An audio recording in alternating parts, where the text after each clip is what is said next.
तो गाइस अब तक हमने देखा जीजी मोमो को उसके वहाँ आने का कारण बताता है और मोमो की ग्रैंडमा जीजी की भूत वाली प्रॉब्लम को मोमो को खुद हैंडल करने के लिए कहती हैं। तो जीजी मोमो को स्कूल जाकर सबको ये बताने लगता है कि वो दोनों एक रिलेशन में हैं, जिससे कि ओकारुन की सालियां नाराज हो जाती हैं। और यहाँ ओकारुन के अंदर जिम का चूहा जाग जाता है और तभी उसे अपने घुंघरू भागते हुए दिखाई देते हैं, जिसे पकड़ने के लिए मोमो, जीजी और ओकारुन तीनों उसके पीछे भागने लगते हैं। तब हमें दो मस्कुलर स्केलेटन्स की लव स्टोरी दिखाई जाती है। और अब आगे तब यहाँ हम देखते हैं ओकारुन, मोमो और जीजी ग्रैंडमा से हाना को घर पे रखने की परमिशन मांग रहे होते हैं और यहाँ हमारी टर्बो ग्रैनी घोड़े बेचकर सो रही होती है। तब ग्रैंडमा कहती हैं, ओकारुन, आखिरकार तुम इसे अपने घर पर क्यों नहीं रख लेते? मैं ऐसा नहीं कर सकता और वैसे भी आप ही हैं जो ऐसे नमूनों को अपने घर पर रख सकती हैं। तब मोमो कहती है, हमने एक बिल्ली को भी तो पाल रखा है, तो आखिरकार हम इसे क्यों नहीं रख सकते? तब टर्बो ग्रैनी इस बात से नाराज हो जाती हैं और ग्रैंडमा टारो के बारे में पूछने लगती हैं। तब हमें पता चलता है कि टारो दिन के टाइम में केमिस्ट्री लैब में ही रहेगा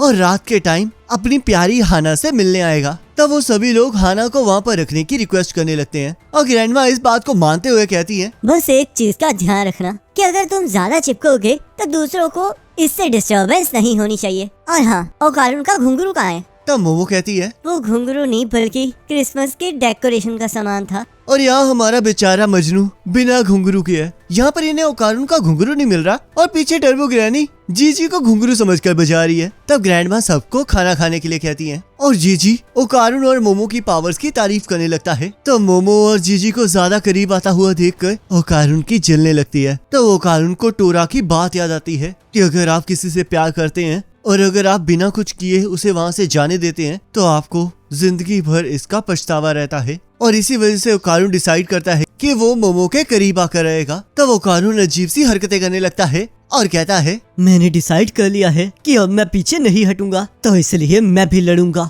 तब मोमो कहती है, पर आखिरकार किसके खिलाफ? तब ओकारुन गाना गाते हुए मोमो को अपनी दिल की बात बताने लगता है और जीजी भी उसके साथ गाना गाना स्टार्ट कर देता है। पर मोमो को कुछ समझ नहीं आ रहा होता और उनकी हरकतें उसे पागलों वाली लग रही होती है। तब ग्रैंडमा भी उन दोनों को चुप रहने के लिए कहती है। तब ओकारुन को जैसे ही पता लगता है कि मोमो अगले हफ्ते के लिए जीजी के घर जाने वाली है, वैसे उसके पैरों तले जमीन ही खिसक जाती है और वो इस बारे में मोमो से पूछने लगता है। तब मोमो उसे सारी बात बताती है और जैसे ओकारुन को पता लगता है कि मोमो उसे भी अपने साथ लेकर जाना चाहती है, वैसे ही वो इस काम के लिए एक्साइटेड हो जाता है और जल्द से जल्द जीजी की प्रॉब्लम को सॉल्व करने के लिए कहता है। और यहाँ हम देखते हैं आधी रात को स्कूल में कुछ बच्चे भूतों को बुलाने की गेम खेल रहे होते हैं। तभी उन्हें टोरा की आवाज आने लगती है जिससे कि उनकी फट जाती है और हम देखते हैं टोरा अपने प्यार को मिलने के लिए स्कूल की खिड़की से बाहर छलांग लगा देता है। तब टोरा ट्रेन को पकड़कर मोमो के शहर पहुंच जाता है, पर हमारा प्यारा ट्रकुन उसके प्यार के बीच में आ जाता है और उसके दिल के साथ साथ उसके भी टुकड़े कर देता है। तो हम यहाँ देखते हैं मोमो और हाना सुबह के 4 बजे टोरा के वहाँ आने का इंतजार कर रहे होते हैं और मोमो हाना को हौसला देते देते खुद ही सो जाती है। और तब हम देखते हैं टोरा सभी मुसीबतों का सामना करते हुए अपने प्यार के पास आखिरकार पहुँच ही जाता है और यहाँ वो मोमेंट आ जाता है जिससे हम रिलेट बिल्कुल नहीं कर पा रहे। तो मोमो उठकर उन दोनों को किस करते हुए देख लेती है और वो बेचारी खुद भी इससे रिलेट नहीं कर पा रही होती। और टोरा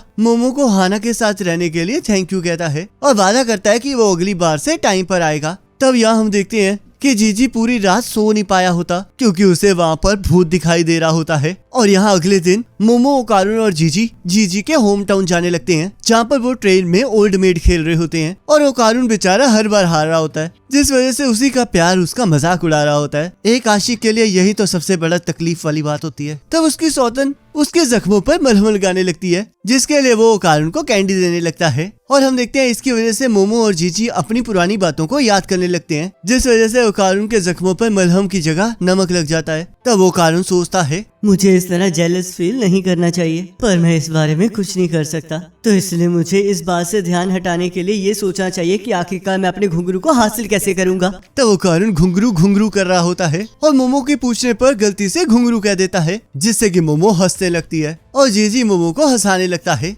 जिस वजह से ओकारुन की फिर से जलने लगती है। तब ओकारुन डिसाइड करता है कि वो भी मोमो से बात करके रहेगा, जिस वजह से वो एलियंस के बारे में बातें करना स्टार्ट कर देता है और मोमो इस बात पर बहुत ज्यादा इंटरेस्ट ले रही होती है। पर तभी ओकारुन की सौतन फिर से अपनी टांग अड़ा लेती है और एक सांप के बारे में बताने लगती है जिसकी सब लोग पूजा करते हैं। तब मोमो भी इस बात को लेकर एक्साइटेड हो जाती है और ओकारुन मोमो से बात करने के लिए एक नए टॉपिक को ढूंढ लेता है, जहाँ पर वो एक कापा के बारे में बात करने लग जाता है। और हम देखते हैं इस वजह से जीजी और ज्यादा एक्साइटेड हो जाता है और ओकारुन और वो आपस में ही बात करना स्टार्ट कर देते हैं और उन दोनों को ही इस बात पे बहुत ज्यादा मजा आ रहा होता है। तो जीजी कहता है, ओकारुन तुम तो सच में बहुत कमाल के हो, तुम्हें इतना सब कुछ पता है। एक फ्रेंड के तौर पर तो मैं तुम्हारी बहुत इज्जत करने लग गया हूँ। क्या कहा? हम दोस्त हैं? रुको जरा, क्या हम लोग नहीं है? तुमने तो मेरा दिल ही तोड़ दिया। तुम मोमो के दोस्त हो ना, तो इसका मतलब तो तुम मेरे भी दोस्त हुए। माफ कर देना, पर मैं थोड़ा सा अजीब हूँ। तब मोमो को ये बात अपने फेवरेट एक्टर केन ताताकुरी की याद दिलाने लगती है, जिस वजह से वो ओकारुन को ये बात कहने से मना करती है। तब ओकारुन सोचता है, आखिर का ये जीजी बुरा क्यों नहीं है? अगर ये ऐसे ही अच्छा बनता रहेगा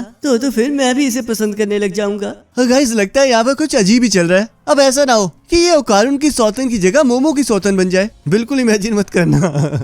तब वो लोग जीजी के शहर पहुँच जाते हैं, जो कि हॉट स्प्रिंग डिस्ट्रिक्ट होता है, और मोमो को वो देखकर बहुत खुशी होती है। तब हम देखते हैं उस शहर के लोग बड़े अजीब तरीके से उन सभी को देख रहे होते हैं, पर उन्हें इस बात का बिल्कुल भी एहसास नहीं होता।